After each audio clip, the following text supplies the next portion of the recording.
जालना शहरामध्ये आज संत मुक्ताबाईंच्या पालखीचा रिंगण सोहळा मोठ्या उत्साहात पार पडला।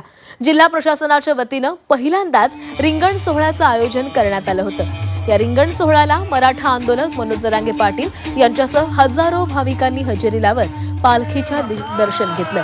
तसंच रिंगण सोहळा सुरू होण्यापूर्वी आमदार अर्जुन खोतकर आणि आमदार नारायण कुचे यांनी फुगडी खेळत रिंगण सोहळ्याचा आनंद लुटलेला आहे। तर जालना जिल्हा परिषदेचे मुख्य कार्यकारी अधिकारी कृष्णकांत कनवारिया यांनी पत्नी अंजली शर्मा यांच्यासह फुगडी खेळत आनंद लुटल्याचं पाहायला मिळालं।